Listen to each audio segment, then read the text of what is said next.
Bienvenue. Je m'appelle Caroline Masbounji et je travaille au sein de l'équipe globale JBV AMS. La présente ressource est disponible sous forme de podcast et de courtes vidéos. Cet épisode, intitulé Appel d'urgence, que dire et comment le dire, fait partie d'une série sur la gestion des cas VBG à distance en période de Covid-19. Pour accéder à la série dans son intégralité, rendez-vous sur notre site internet www.jbvams.com. Dans cet épisode, nous allons voir comment prendre en charge un appel d'urgence reçu sur un numéro d'écoute ou hotline, destiné aux survivantes de VBG. Nous examinerons les points suivants. Premièrement, les principes directeurs à suivre pour répondre aux appels d'urgence ou comment prendre en charge des cas de violence basée sur le genre par téléphone. Deuxièmement, les différents profils de personnes susceptibles d'appeler et une liste des informations et documents à réunir avant de répondre à cet appel. Pour en savoir plus sur la création d'un numéro d'écoute, reportez-vous à l'épisode « Conditions préliminaires pour faire la transition vers une gestion des cas à distance par téléphone des services permettant à répondre aux violences basées sur le genre ». Troisièmement, les différences entre la gestion des cas par téléphone et l'accompagnement face à face. Nous verrons comment modifier les étapes de gestion des cas de VBG, suivre chacune des étapes de la gestion des cas, y compris des cas où la survivante court un danger immédiat, et conclure un appel en toute sécurité. La gestion des cas par téléphone et celle face à face ont des points communs. Dans les deux cas, nous essayons d'instaurer une relation de confiance avec la survivante et de renforcer son sentiment de sécurité malgré une situation très stressante. Les principaux outils pour y parvenir sont l'empathie, l'écoute active, l'analyse et la synthèse. Ces outils vous aident à mieux cerner les émotions de la survivante et aident ces dernières à se sentir comprises. En pratique, voici comment cela se passe. Pratiquez l'écoute active. Écoutez vraiment les survivantes. Essayez de ne pas attendre pour parler, car vous passerez à côté des émotions de la survivante et celles qu'elle essaye de vous transmettre. Reformulez et analysez. Reformulez ce que vous avez entendu et analysez les émotions que vous avez perçues chez la survivante. C'est une façon essentielle de montrer à la personne qui appelle que vous avez écouté ce qu'elle a dit et que vous avez conscience des émotions engendrées par ce qu'elle a vécu. Récapitulez. Cela montre à la survivante que vous avez compris les principaux points de son récit et permet d'aborder les étapes suivantes et de préparer la fin de l'appel. Insistez sur l'importance de l'autodétermination. Comme lors de la gestion des cas face à face, l'objectif est d'aider la survivante à retrouver un sentiment d'autonomie et de contrôle de sa vie, même avec les mesures très restrictives mises en place dans le cadre du Covid-19. Restez silencieuse. Le silence est acceptable, c'est même un élément essentiel de l'écoute active. Parfois, les survivantes veulent seulement qu'on les écoute sans les interrompre et qu'on partage leur douleur. N'essayez pas de combler chaque moment de silence.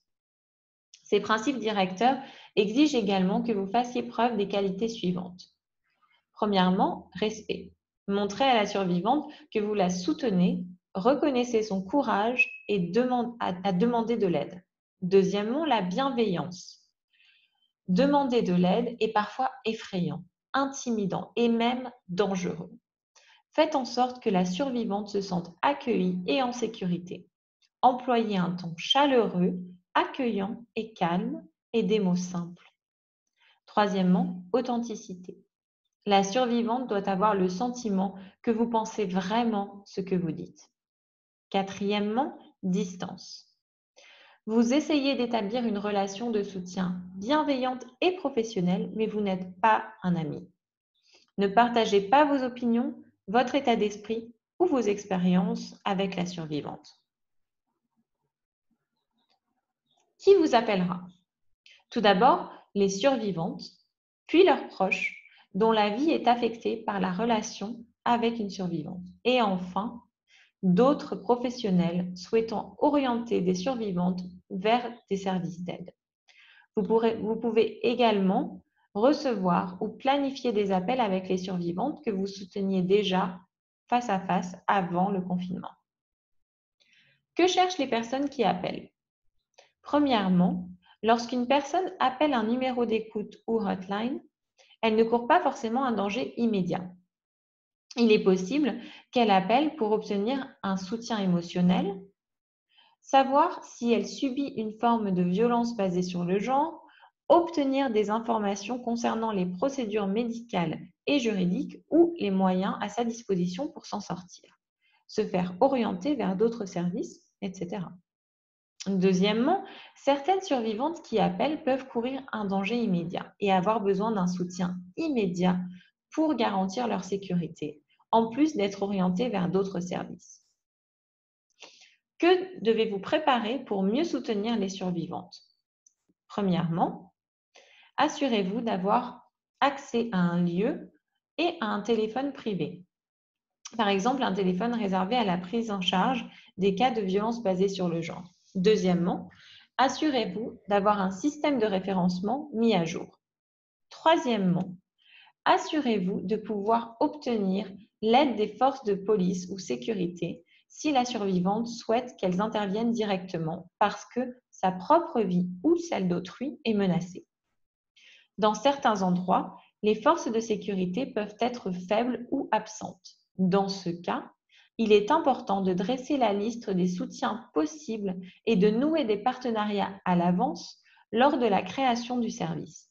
Il est notamment possible de chercher d'autres possibilités ou solutions, telles que des structures de sécurité communautaire informelles fiables ou l'accès à des membres respectés et influents de la communauté susceptibles d'apporter leur aide. Quatrièmement, préparer les autorisations officielles nécessaires pour aider les survivantes et les personnes dépendantes qui le souhaitent à se rendre dans un lieu sûr si disponible. Reportez-vous à l'épisode Conditions préliminaires pour faire la transition vers une gestion des cas à distance pour en savoir plus. La gestion des cas à distance et celle en face à face ont des points communs. Toutefois, il faut noter les étapes habituelles de la gestion des cas qui sont forcément raccourcies ou écourtées et que leur ordre peut différer pour plusieurs raisons. La survivante peut avoir très peu de temps pour parler. Elle peut aussi appeler en vue d'obtenir une aide d'urgence parce que sa vie ou celle d'autrui est menacée. Votre priorité absolue doit être de déterminer si la personne court un danger imminent. Les mesures strictes prises pour freiner la propagation du virus limitent les déplacements des survivantes et des prestataires de services. Et donc, leurs possibilités de soutien et d'orientation sont limitées également. Dans certains contextes, seul un système réduit de gestion des cas, axé sur la sécurité, la santé et les besoins émotionnels des survivantes, peut être mis en place durant la crise.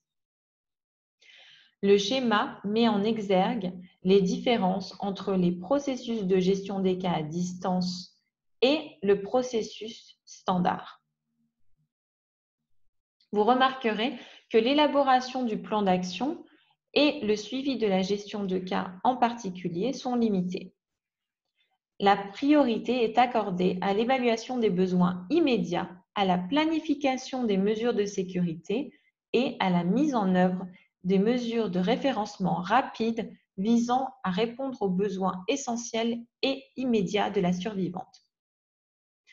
Dans la diapositive suivante, nous examinerons plus en détail ces étapes réduites.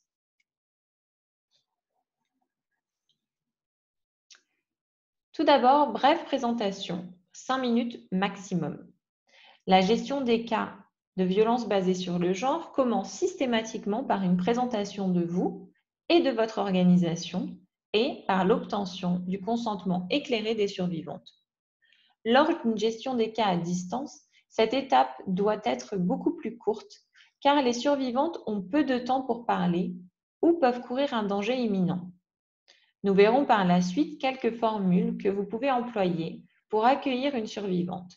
Vous pouvez également regarder des jeux de rôle. Le processus d'évaluation est moins détaillé. Dans de nombreux endroits, des mesures strictes ont été prises pour limiter les déplacements et de nombreux services peuvent être interrompus. Vos principaux objectifs doivent être d'évaluer la sécurité des survivantes, d'estimer leurs besoins immédiats et de les orienter vers des services opérationnels, de leur apporter un soutien émotionnel et de leur donner des informations leur permettant de rester en sécurité. Suivi limité, beaucoup de personnes n'appelleront qu'une seule fois. Il est donc nécessaire de garder une trace écrite de ces appels, sauf pour les survivantes que vous accompagnez déjà en face à face. Attendez-vous également à ce que les possibilités de suivi soient restreintes en raison de la prise des mesures prises, car certaines peuvent limiter les services de soutien que vous pouvez proposer aux survivantes. Dans les premières minutes de l'appel, vous devez, premièrement, vérifier que la personne qui vous appelle se trouve en sécurité. Deuxièmement, déterminer le niveau de risque auquel la survivante est exposée. Troisièmement, donner des conseils en matière de sécurité, le cas échéant, si la survivante court un danger imminent. Quatrièmement, comme lors d'une gestion de cas standard, accueillez chaleureusement la survivante et faites preuve de transparence concernant vos services, la confidentialité et ses limites. Essayez de ne pas consacrer plus de 3 à 4 minutes à la présentation. Votre priorité doit être de déterminer si la survivante court un danger immédiat. Pour ce faire, procédez comme suit. Demandez à la personne qui vous appelle si elle est seule et si elle peut parler sans danger. Les premières questions doivent vous permettre de déterminer si la survivante court un danger à cause d'un ou de plusieurs autres individus. Si la survivante affirme courir un danger immédiat, votre priorité doit être de garantir sa sécurité. Tant que vous n'êtes pas sûr que la survivante est seule, posez des questions fermées auxquelles elle peut répondre par oui ou non, au cas où un partenaire violent risquerait d'entendre la conversation. Renseignez-vous auprès de la survivante pour déterminer où sont les sources de danger, le niveau de risque et la nécessité d'une assistance.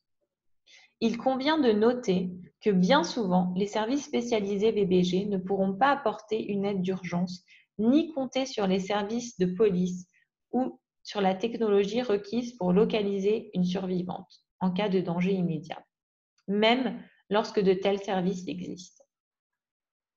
Par conséquent, il est essentiel de pouvoir donner des conseils faciles et concrets aux survivantes pour les aider à se mettre à l'abri du danger imminent. Cherchez la fenêtre ou la porte de sortie la plus proche, par exemple. Tout comme le travail de plaidoyer continu et le renforcement des capacités des acteurs et des responsables de la justice pénale ou de sécurité communautaire, font partie des priorités du programme global de lutte contre la violence basée sur le genre de votre organisation. N'oubliez pas que les survivantes sont généralement les personnes les mieux placées pour évaluer le danger auquel elles font face et qu'elles peuvent déjà avoir réfléchi à des solutions possibles. Si la survivante n'est pas seule ou si vous avez peur qu'elle soit en danger, envisagez de définir un mot-code ou une courte phrase qu'elle pourra prononcer pour mettre fin à l'appel ou de demander de l'aide le cas échéant. Pour les survivantes qui bénéficient d'un soutien ou d'une gestion de cas continue par l'intermédiaire d'un numéro d'écoute et qui rencontrent des problèmes de sécurité chez elles, le travailleur social et la survivante doivent établir un code à utiliser pour prévenir le personnel du numéro d'écoute que l'appel est probablement surveillé et qu'il est dangereux pour elles de parler.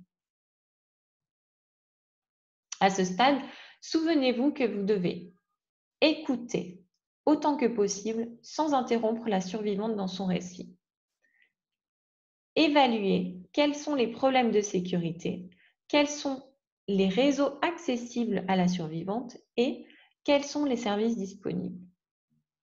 Assurez un suivi limité. Ne gardez aucune trace écrite s'il est peu probable que l'appel fasse l'objet d'un suivi.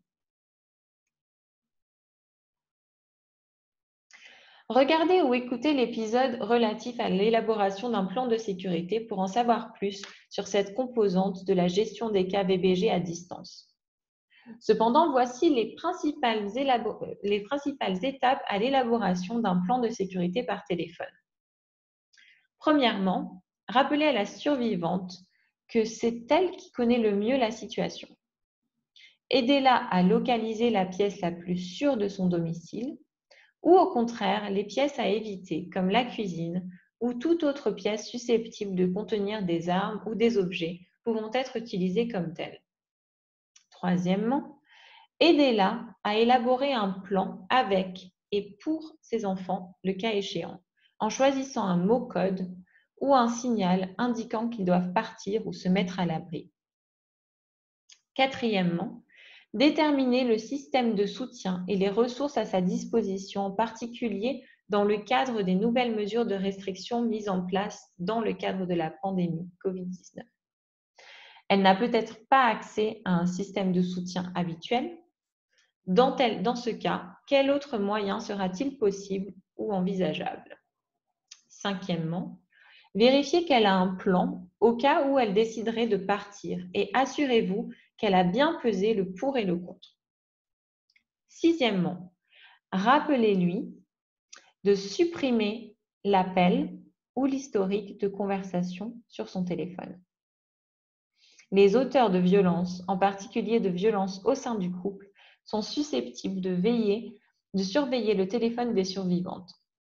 C'est l'un des risques liés à l'appel sur un numéro d'écoute.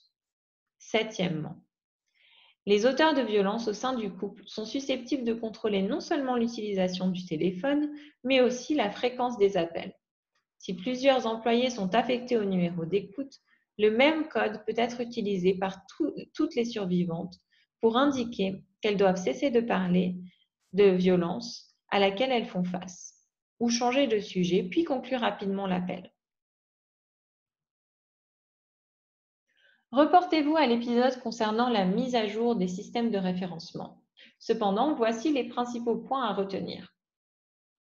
Premièrement, assurez-vous d'obtenir le consentement de la survivante afin de l'orienter vers d'autres services. Fournissez-lui les ressources, aide matérielle, numéro d'écoute, coordonnées des prestataires à proximité de chez elle et incitez-la à garder contact si possible. Troisièmement, transmettez les messages clés. La survivante n'est pas seule et n'est pas responsable et reconnaissez, légitimez ses émotions. Quatrièmement, au cours des dernières minutes de l'appel, aidez la survivante à se remettre d'aplomb pour éviter que cet échange intensifie son traumatisme. Cinquièmement, vous pouvez l'encourager à planifier le reste de sa journée, l'inciter à se concentrer sur le moment présent et finalement, rappelez-lui de supprimer toute trace de l'appel dans son téléphone. Regardez ou écoutez l'épisode relatif à la supervision à distance et au soutien du personnel pour en savoir plus sur cette composante de la gestion des cas. Il ne faut pas oublier que la sécurité et le soutien du personnel demeurent essentiels. Soutenir les survivantes de violences basées sur le genre par téléphone peut s'avérer très stressant. Vous vous sentirez peut-être parfois démunis face au manque de solutions pour venir en aide à une survivante, en particulier au moment où de nombreux services sont interrompus en raison de la pandémie. N'oubliez pas que vous ne pouvez pas sauver les survivantes. Votre rôle consiste à leur apporter un soutien moral, les aider à trouver des solutions à leur disposition pour se mettre à l'abri et les orienter vers d'autres professionnels qui pourront garantir leur sécurité ou les aider à obtenir une aide médicale ou juridique ou tout autre type d'assistance nécessaire et disponible pendant la pandémie, après avoir obtenu leur consentement éclairé. Ne prenez en charge des cas de VBG à distance que si vous le souhaitez, si vous vous en sentez capable et en sécurité, et pouvez répondre à ces appels de façon sûre, éthique et confidentielle. Veillez à disposer du soutien de votre superviseur hiérarchique. Quant aux superviseurs, ils doivent mettre en place des mesures permettant le contrôle régulier du bien-être du personnel. Par exemple, ils peuvent établir un contact quotidien et régulier avec les travailleurs sociaux pour discuter de leur bien-être, de leur expérience et des facteurs de stress, les inciter à solliciter activement leur aide, les orienter vers des outils d'autogestion des cas à destination du personnel disponible dans les directives relatives à la gestion interagence des cas de violence basée sur le genre. Et enfin, créer des réseaux de soutien, par exemple groupe WhatsApp, pour surveiller de façon quotidienne le bien-être du personnel. Merci de votre attention. Pour en savoir plus sur notre série sur la gestion des cas à distance dans le contexte de la COVID-19 et pour accéder à la série dans son intégralité, rendez-vous sur notre site internet. Comme toujours, soyez responsable avec vos données et consultez gbvams.com pour en savoir plus.